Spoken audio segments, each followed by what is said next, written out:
na utulivu.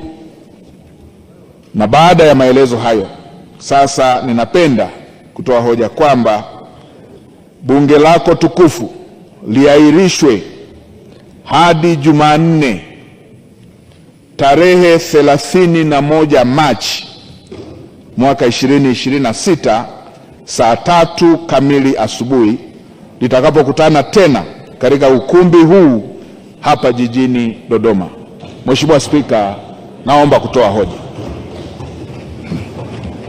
Hoja imeungwa mkono. Asante sana Mheshimiwa Waziri Mkuu kwa hotuba nzuri.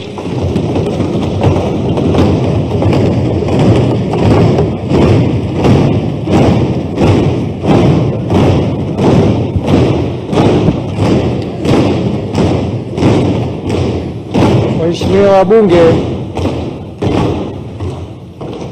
Katibu wa Bunge anaomba kuwatangazia au kuwakumbusha waheshimiwa wabunge wote kuwa kutakuwa na uchaguzi wa viongozi wa Bunge Sports Club tukifanyika leo tarehe 6 Februari katika ukumbi wa Mseko mara baada ya kuahirishwa mkutano wa Bunge. Uchaguzi huo utahusisha viongozi wafuatao: mwenyekiti wa Bunge Sports, makamu mwenyekiti, meneja, wajumbe 5 kamati ya utendaji Bunge Sports, angalau wanawake wawe wawili. Waheshimiwa wabunge wote naomba mshiriki. Mheshimiwa Zanab Katima, mwenyekiti wa Umoja wa Bunge Vijana Tanzania TYPC, anaomba kuwatangazia wabunge wote vijana wenye umri chini ya miaka 40 kujisajili katika karatasi zilizopitishwa ukumbini hii leo kama sehemu ya maandalizi ya kupata mawasiliano ya wajumbe watakaounda umoja huo katika bunge hili la 13.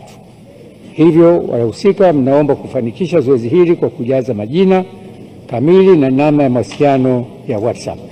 Fomu ziko hapa na mkabidhi katibu. Katibu. Wimbo wa Taifa na wimbo wa Jumuiya ya Afrika Mashariki.